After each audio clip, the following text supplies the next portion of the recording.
Soy el responsable tecnológico, bueno, CTO me llaman allí, de Axalsa Publicidad, y os voy a contar un poquito qué es Axalsa también para que entendáis un poco hacia dónde va de lo que quiero hablar con el uso que hacemos del blockchain y sobre todo el tema de protección de datos. Axalsa es una empresa de publicidad que lo que hace es generar bases de datos para él mismo y para terceras empresas. No sé, si conocéis Groupon, por ejemplo, seguramente todos los usuarios o gran parte de los usuarios que ha tenido Groupon se los hemos proporcionado nosotros, ¿vale? Aparte de esto, nosotros nos dedicamos principalmente al email marketing y enviamos, ahora hace tiempo que no miro las estadísticas, pero creo que son 100 millones de emails al día. Con lo cual os podéis dar cuenta que nosotros los problemas que solemos tener con los usuarios pueden ser bastantes. Sobre todo eso de me estás enviando spam. Entonces nosotros no enviamos spam, el usuario da su consentimiento para recibir publicidad y demás. Entonces nosotros seguimos toda la legislación. Lo que yo quería aquí hablaros un poco también es que, con el nuevo cambio del reglamento de la RGPD, pues lo cierto es que nos enfrentamos todas las empresas y no solamente empresas como nosotros, porque nosotros sí que es cierto que a lo mejor estamos un poquito más al tanto desde que se hizo la primera sugerencia de la ley europea. Nosotros enseguida ya empezamos a actuar y buscar una forma de a ver cómo podíamos seguir trabajando con los usuarios y que no tuviéramos ningún problema, ¿vale? Hasta ahora, supongo que todos conocéis los formularios típicos, ¿no? Donde tenemos o debemos de tener todos un checkbox, ¿no? Entiendo que todos los que tengáis una página web, como mínimo tendréis ese checkbox que pone acepto los términos y condiciones de mi web, donde explicáis al usuario qué es lo que va a ocurrir, ¿no? Pues la realidad es que la mayoría de las empresas no tiene ese tipo de formularios.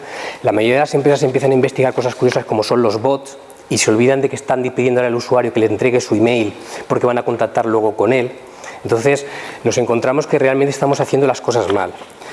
¿Qué es lo que yo me he encontrado durante este tiempo? Pues cosas muy curiosas. Desde gente que dice, yo le envío al usuario solamente información que él quiere, con lo cual no hay ningún problema. Paso de la ley. Te encuentras también gente muy curiosa que lo que te dice es cosas tan curiosas, pues como decía antes, dice, es que me van a poner una multa de 1.000 euros, pago los 1.000 euros y ya está, y continúo de nuevo con mi negocio. Pues eso es una de las cosas que el nuevo reglamento va a hacer que cambien las cosas. Para mí hay 3 cosas que son importantes aquí. La primera es, lo han estado contando antes, es que cada empresa va a ser responsable de definir cuáles son las normas que tiene que cumplir esa empresa para proteger los datos de los usuarios. Es decir, no tenemos ni idea de lo que tenemos que hacer. Nos podemos apoyar en lo que había anteriormente, pero seguimos sin tener ni idea. Y el que tenga idea, que venga aquí, que nos lo demuestre y nos diga, esto voy a la Agencia de Protección de Datos y me van a decir que sí. Pero digamos como que ahora cada empresa tiene que ser responsable de su departamento y si vas evolucionando, pues cada vez tendrás más que invertir en saber dónde... Sí, a ver, sí que es cierto, por ejemplo, lo que comentaban, ¿no? La ley ahora va a ser un poquito más proporcional al tipo de empresa, que esto es lo que beneficiará siempre a las grandes empresas. Entonces ahora ya nos va a tocar a todos un poco las narices. Pero sí que es cierto que no tenemos claro qué es lo que hay que hacer. Nos podemos basar en lo anterior, pero ¿qué ocurre? Ante una incidencia que tú tengas de un usuario, y ninguno estamos libres de eso, y nosotros ya te digo que tenemos mucha experiencia en ese tema, nos puede llegar un agente de la Agencia de Protección de Datos y decirnos, a ver, enséñame lo que estás haciendo para proteger los datos de este usuario. Y directamente te pueden decir, lo estás haciendo mal. Y tú decir, ¿cómo que lo estoy haciendo mal? Según su criterio. Exacto. ¿Vale? Entonces es muy difícil un poco mover este tema ahora mismo. Entonces lo que hay que buscar son soluciones para eso. Aparte del tema de que tenemos cada uno que regularnos, nos dan la responsabilidad a nosotros, como no tengo claro qué es lo que tengo que hacer, pues hacerlo vosotros. El otro gran problema que hay, que a mí es el que más me llama la atención, es que ahora cuando nosotros ponemos una newsletter, ya no estoy hablando de una empresa que se dedica al mismo sector que nosotros, tengo mi newsletter, quiero que lleguen mis usuarios y quiero enviarle un correo porque voy a vender un producto, voy a vender mis sillas, ¿no? Pues básicamente es que también te piden el consentimiento expreso del usuario. Ahora tú me dirás a mí qué es el consentimiento expreso del usuario. Es que el usuario tiene que ser consciente de lo que está haciendo y demás. Pero claro, cuando yo tengo un contrato contigo, o estamos haciendo una especie de contrato tú y yo, tú puedes decir que sí que lo has firmado y yo puedo decir que no lo he firmado. Entonces ya hemos acabado. A partir de aquí empiezan de nuevo los problemas. Entonces, una de las cosas que porque yo no puedo decir, hasta ahora, una cosa que nos valía muy bien era, guardaba el checkbox, decía que el usuario había aceptado mis políticas tal día, en tal momento. Eso es una de las cosas que también se van a producir un cambio bastante importante. Es decir, eso ya no vale. Siempre, sí, a ver, hay ciertos matices, ¿vale? Por simplificarlo un poco. Pero en principio eso ya no vale porque yo no puedo, si yo soy parte implicada, no puedo decir que realmente oye, tú sí que lo has firmado. ¿Vale? Y el gran cambio, que para mí sí que es realmente lo que a las empresas les está poniendo un poco las pilas con el tema de protección de datos, es el tema de las multas. Hasta hace poco, cuando se hablaba de multas, muchas eran de risa, es decir, muchas veces te interesaba lo mismo de siempre. Pago y ya me vendrá otra, puedo ganar más dinero más rápidamente. Ahora las multas mínimas están entre 10, 20 millones de euros o entre el 2 o el 4% de la facturación de tu grupo de empresas. Es decir, que si tú tienes una pequeña empresa, se ha colado, no vas a pagar con esa. Claro, entonces aquí ya son cantidades que nos pican a todo el mundo, con lo cual la gente por eso también está muy nerviosa, porque no tiene claro qué es lo que va a pasar. ¿Vale? Entonces, todas estas cosas lo que nos llevan también es que tenemos que pensar de una forma un poquito diferente. ¿Vale? No nos vale lo que teníamos antes, pero sin embargo el blockchain es lo que nos da una posibilidad de hacer algo totalmente diferente a lo que estábamos haciendo. ¿Vale? Yo aquí luego pondré un pequeño matiz. La aceptación puede ser pública en el blockchain. Claro. Si lo ha aceptado, nadie tiene que ver, no es público. Yo he aceptado eso. Ahí está. Lo he aceptado, es público. Sí, bueno, pero también hemos aceptado créditos en bancos con letras pequeñas. Claro. Y te lo ponen fácil el clic, ¿no? Sí. Por ejemplo, hubo una temporada que tú podías ponerle siempre, a ver, la legislación va cambiando, tú podías tener tu checkbox ya marcado, eso no valía, poco a poco pues han ido evolucionando las leyes, han sido cada vez más conscientes de que el usuario tiene que saber lo que está haciendo, ¿vale? Pero es lo que tú dices, el blockchain al final viene también un poco para ayudarnos y nosotros en este caso, por ejemplo, hay dos partes, ¿vale? Hay una parte importante que es lo que puede hacer el blockchain y otro también es la legislación actual que tenemos. La legislación actual que tenemos, pues lamentablemente pone alguna pequeña traba para el uso del blockchain, ¿vale? Entonces, por ejemplo, nosotros, bueno, os he puesto aquí un nuevo proyecto que hemos lanzado nosotros a continuación, un poco relacionado con esto, que lo llamamos Digital Trust, que lo que hace es guardar el consentimiento expreso del usuario. ¿Vale? A través de esta plataforma, pues todos los formularios web que tienes en tu web pues pueden pillar, se recogen los datos y nosotros podemos certificar ese consentimiento de ese usuario, de que ha aceptado esas políticas, en qué momento y demás. ¿Y qué utilizamos? Utilizamos dos cosas. Utilizamos las entidades que la legislación entiende para hacer sellos de tiempo y firma de datos, pero aparte también nos apoyamos en el blockchain. Y aquí, por ejemplo, trabajamos muchas veces con Ramón en Data Engrave para determinadas cosas que estamos montando. Que esto es la parte más interesante que hay, es decir, lo que está en el blockchain no hay Dios que te diga que, bueno, ahora con el nuevo hack que no tengo muy claro qué ha pasado con el Ethereum, a lo mejor sí, pero en principio nadie te puede decir que esa información a partir de ese momento no existía. Entonces nosotros, perdón, dime. Sí. Ponerlo en colación. Estás dando el clavo. Y aquí es donde yo creo que tenemos que trabajar los técnicos y los juristas. No hay Dios que te diga, es una frase dicha por un técnico. Yo que estoy enfrente te digo, mira, a ese Dios que tú vas a llamar como perito en un juzgado, yo voy a llevar otro perito exactamente con la misma titulación.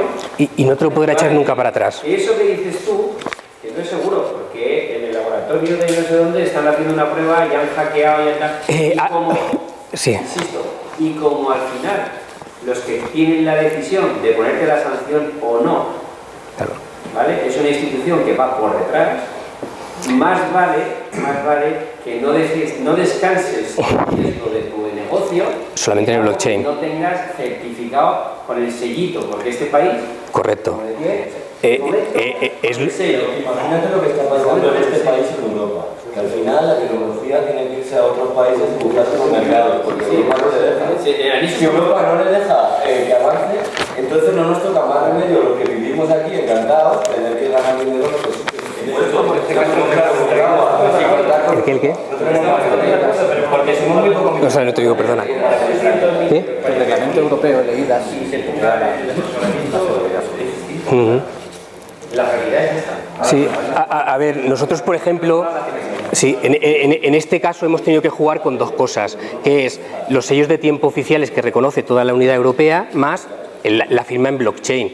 Pero es lo que tú dices, al final un perito, a ver, habría que ver el caso, pero te lo digo que no conozco realmente cómo ha sido el hackeo.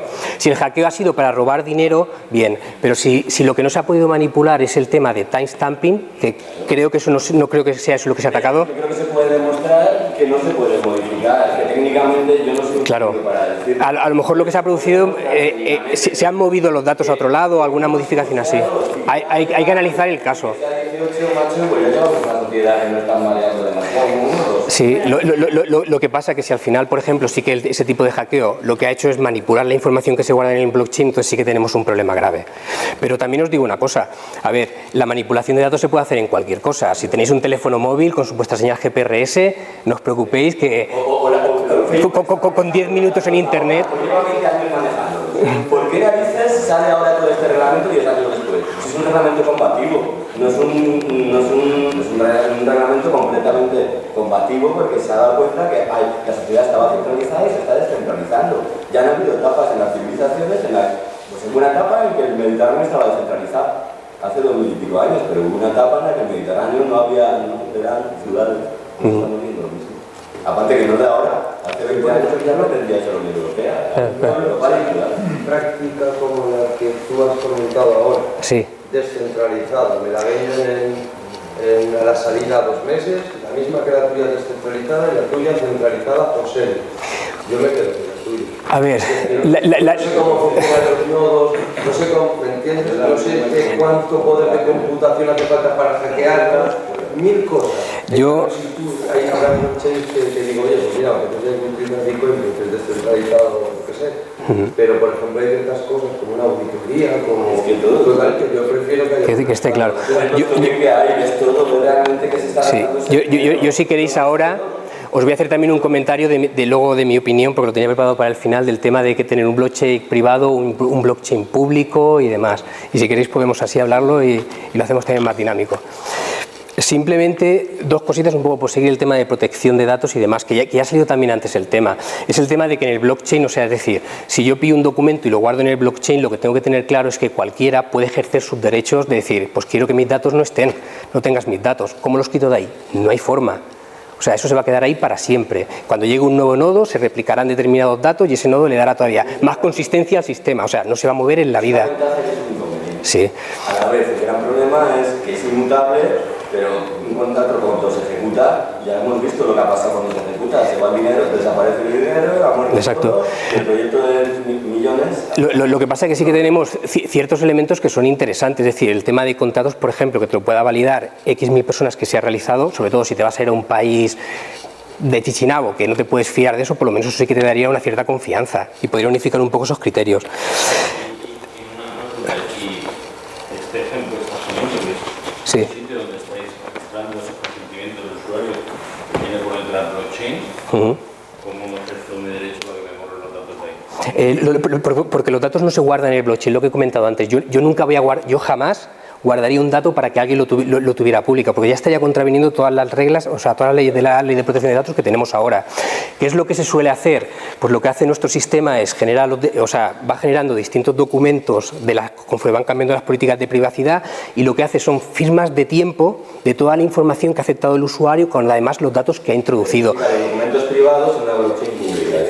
No, lo que hacemos luego es, de esa información generamos un hash que se considere seguro. Por ejemplo, si leéis varios, hay en alguno de la documentación que hay, por ejemplo, te dicen que a partir de un SHA-1 de 256 se considera que eso sí que es inmutable. Eso lo dicen también dentro de algunos reglamentos de lo que hay ahí. Perfecto. Como mínimo es lo mínimo que tendríamos que utilizar.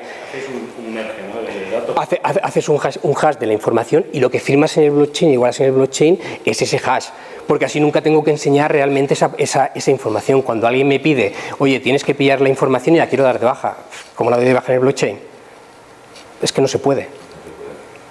O sea que con ese sistema, uno de los principios del blockchain, que es la imposibilidad de hackearlo, se rompe. No. A la inversa.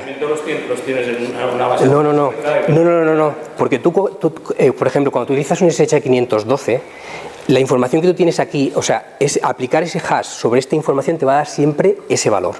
Si yo manipulas estos datos originales, nunca me darían ese hash. Y ese hash se ha registrado en un determinado momento del tiempo y además ese hash está asociado a una determinada información. No hay ninguna forma de romperlo.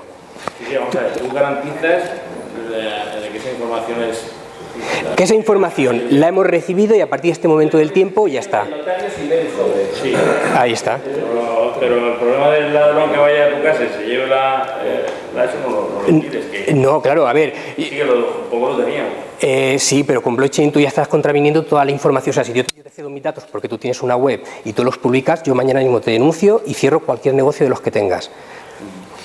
Porque ¿cómo estás haciendo público mis datos? ¿Por qué? No puedes. Es más, lo único que tengo que hacer es lo siguiente: has publicado los datos y al día siguiente también hago lo mismo. Digo, dame de baja. Tienes, bueno, ahora creo que son 48 horas a partir del nuevo reglamento para darlo de baja. Dalo de baja. Solo tengo que esperar. Si yo como usuario, y pregunto jurídicamente, si yo como usuario decido que sí que quiero, soy consciente de todos mis riesgos, de todos mis peligros, pero aparte, no con 20.000 Sí, sí. eso no lo leen, entonces no sirve para nada. De una forma... Con una hoja con 4 cosas básicas que tienes que saber, lo básico, porque lo básico son 4 cosas, el resto ya es ponerlo bonito las cosas, ¿no? Si yo como usuario acepto eso, ¿quién me va a decir a mí como usuario que no puedo aceptar eso? El problema de eso es que si... va a ir en contra de mí como individuo, que va a defender a la propia ley por mantener la ley de lo que lee. Hay una pregunta, si no hubieses podrías crear un contrato donde le dices expresamente a ese usuario. Sí, sí, a ver, tú podrías decir que vas a tener un contrato abierto y que se... Pero, mira, yo os pongo el caso. Normalmente, yo supongo que lo habréis hecho todos. Yo he ido a veces a una web y me he registrado simplemente por descargarme un contenido que me parecía interesante. Al día siguiente me han escrito un mail, tal, no sé qué, digo, estos tíos, ¿cómo han pillado mis datos? Es que ni me acuerdo dónde me he escrito. Y cuando eso digo, que de baja, de baja. Sí, pero el problema ahí es que tienes que jugar con la legislación y lo que permite el blockchain. Entonces es lo que decíamos, la legislación siempre va un poco por detrás y el blockchain, aunque permita muchas más cosas, siempre nos tiene un poco más parados, lamentablemente. Entonces tenemos que buscar fórmulas para adaptarnos lo máximo posible a lo que nos pide la legislación. O sea, yo aunque podría ir delante, os aseguro que tal, defendiéndolo a capa y espada, pero vendría el legislador y me diría, esto es así. Es como cuando tú compras ahora mismo, no sé, el notario. El notario lo único es un señor que pone una firma y ya está. Se supone que ese señor nunca va, o sea, se va a comportar coherentemente, no va a manipular la información, etcétera. Pero la legislación sí que te lo dice.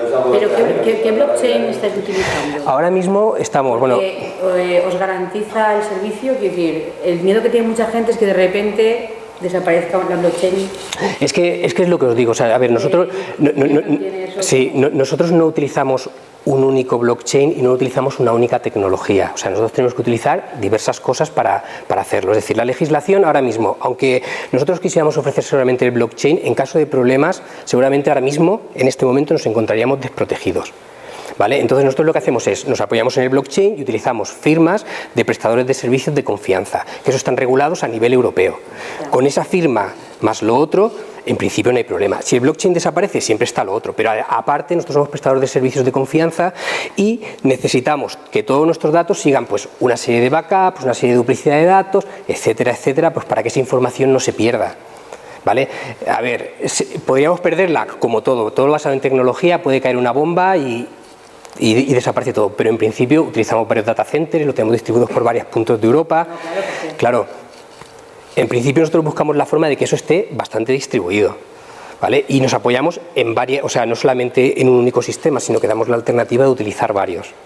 A nivel legal ahora mismo, lamentablemente, o sea, eso sí que os digo, el blockchain no es la solución que podemos dar, es decir, utiliza solamente el blockchain.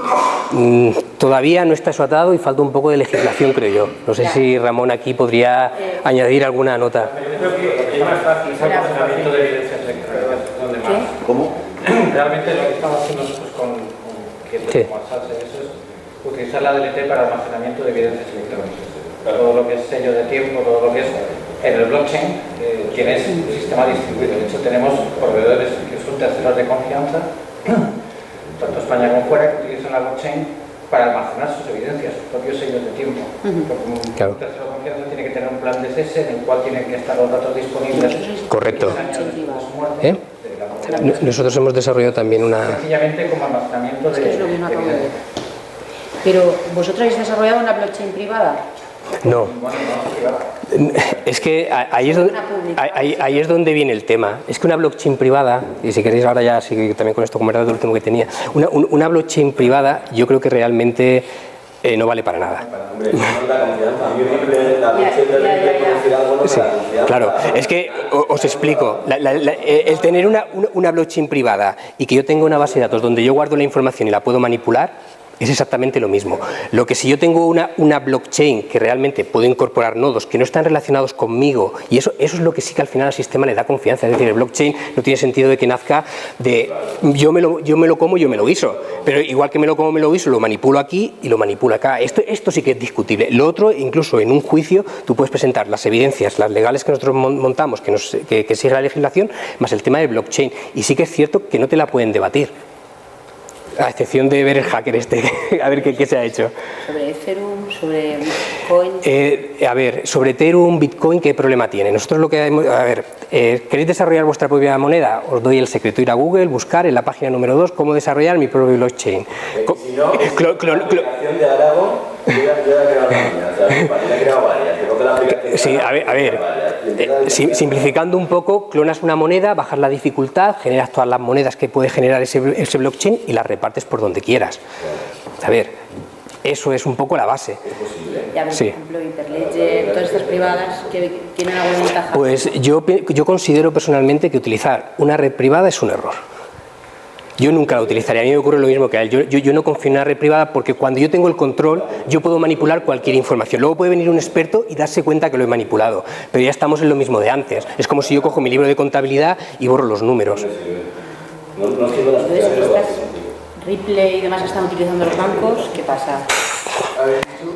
Pues a ver, ahí a lo mejor puedes tener cierta confianza, pues son distintos bancos. Es una moneda con contracuesta. Lo que pasa es que para defender esa, que le interesa defender esa. Vamos a ver, si lo descentralizado es que nadie tenga poder sobre nadie, es que todos compartamos información y desarrollamos cosas juntas. El problema es que las públicas tienen unos costes de mantenimiento, es decir, de comunicación, un consumo de energía que... No, es que ese es el error. El consumo de energías viene por el minado. No, te explico. No. Sí, me refiero, el consumo de energía que se ha producido porque es por el minado. Es decir, se puso una moneda de mucha dificultad y entonces para sacar esas distintas monedas necesitabas potencia gráfica en este caso. Entonces, la potencia gráfica consume mucha electricidad, pero tú realmente lo único que puedes tener es una moneda con cero dificultad, generas todos tus tokens, o sea, monedas no, blockchain, generas tu blockchain, distribuyes tus tokens por donde lo quieres y ya está. Imagínate, por ejemplo, la administración pública, que es donde yo veo, o sea, por ejemplo, aquí sí que se podía buscar...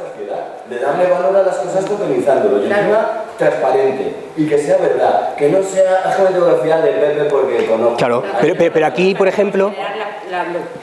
Claro, pero esa blockchain, por ejemplo, puedes participar pues partes del ministerio, de determinados departamentos, determinadas universidades, es decir, se empieza a hacer un poco esa red híbrida. Que a lo mejor eso te digo, con una red híbrida, pues no lo sé, pero pienso que sería mejor solución siempre que algo que sea privativo. De la confianza que te pueden inspirar los nodos también. Sí, pero... Al final va a pasar como con Internet. Entonces, tenemos que irnos un poco atrás. Como estamos en un laboratorio, me voy a permitir pues soñar un poco, pero el soñador lo primero que se da es que cuando se levanta, se despierta, se encuentra con la realidad. No hemos sido capaces en 400 años de tocar figuras como los notarios y los registradores en un país donde no existen en todo el mundo. Sí. No tocamos los secretarios judiciales, pero déjame terminar, perdón. Entonces, lo que está trabajando por abajo es siempre el capital y el dinero. O sea, los intereses, desde la compañía de las Indias, de Amsterdam cuando funda Nueva York, o con los franceses en Nueva Orleans. Entonces, realmente, Bitcoin, ¿vale?, nace con esa voluntad. Es un tema económico, no es un tema filantrópico. Es verdad que se dice, hombre, para que pueda la gente recibir dinero en otra parte del mundo sin que Western Union me cobre un 15%. Bueno, muy bien, está muy bien dicho ahí, pero al final el uso que ha tenido es especulativo, financiero, con el Silk Road, al final es delictivo. Entonces, lo que yo digo es, yo soy partidario de que una privada a mí tampoco me gusta porque va en contra de la propia privacidad. Claro, hay que ver cómo incorporar nuevos elementos a esa red. Creo que habrá un mecanismo que permita, como tú estás haciendo a nivel pequeñito en tu empresa, ¿qué puedo usar yo de esta tecnología que me ayude, porque hoy tienes este reglamento, mañana te sacan otra ley y te la cambian, y has invertido, te metes en un follón de un blockchain y pierdes la inversión, ¿eh? Pero aquí, como en Internet de la Información, estamos empezando a intentar hacer intranets, que luego al final de la explosión tendremos una información. A ver, ahora al principio... Hay una cosa importante, por ejemplo, a la hora de crear esto, que es lo que decíamos antes de auditoría. Pues es un sistema que puede auditar perfectamente, pero... se va haciendo pública. Pero fíjate, yo creo que la clave de Bitcoin es que detrás está el crowdfunding, aunque no lo nombra, pero Bitcoin es una base de crowdfunding detrás. ¿Por qué? Porque tú, es la clave es llevar el crowd a la sociedad. Y entonces la base de crowdfunding es el DAO. Has conseguido que algo funcione solo porque los miembros lo hacen que funcione, los condicionantes sí, entonces, es muy fácil, sí, entonces. Sí, pero está claro que esto ha nacido por un sistema de pagos descentralizado, que es un tema financiero, pero nosotros lo que pretendemos como laboratorio es ir un paso más. Es decir, claro. Yo con mi especialidad es financiera, y me encanta hablar de Bitcoin, pero yo creo que hay que dar un paso más y ver el tema de la gobernanza, el tema de la transparencia, claro. cómo podemos hacer que la administración se involucre y que confíe. Claro. Y que comparte información en tiempo real. Desde luego, esto es soñar, ya lo sé, Juanjo, pero es que si no, ya está. Pero bueno, a ver, es un paso. Tienes la solución delante, porque blockchain para esto ya está, ¿ves? Ahí sí que no me hace falta probar el laboratorio. Yo te digo que sí que funciona, ¿no? Sí. Públicos adjudican todos. Bueno, Claro. Toda esa información no se ha manipulado, se ha hecho en tal determinado momento, o sea, todas esas cosas son interesantes. El tema es que si al final solamente hay una única entidad que tiene el control, la manipulación sí que se puede realizar. Entonces pierde confianza. Por eso lo que sí que hay que incorporar otros elementos para eso.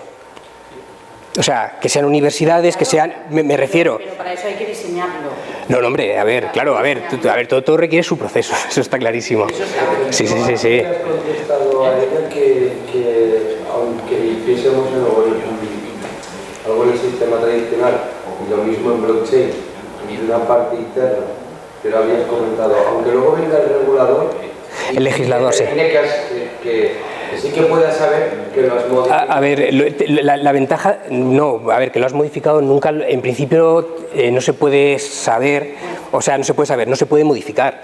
Porque demostrar la existencia del dato en ese momento. Por ejemplo, ponemos un estándar que se crea, por ejemplo, y dices, esto es para empresas, administraciones, nos estamos visionando. Y comenta la obligación es no hacer fork, por ejemplo, sería una manera de modificar la blockchain, ¿vale? O llegar a ese bloque anterior, digamos. Por ejemplo, si hay un intento de fraude, pues podrían intentarlo de esa manera. En cambio, si tú tienes un sistema tradicional con papeles, gestores... Claro, es más susceptible de ser manipulado, sí. Es muchísimo más fácil auditar una blockchain que sea interna y centralizada que un sistema tradicional. Yo es que pongo blockchain cualquier cosa. Otra cosa es que lo cojas con pinzas y digas, como tener un programa de contabilidad, lo lees más rápido, lo puedes procesar más rápido, lo que te da unas ventajas. ¿Vale? Bueno, pues yo ya con esto, de momento, termino. Y si luego queréis...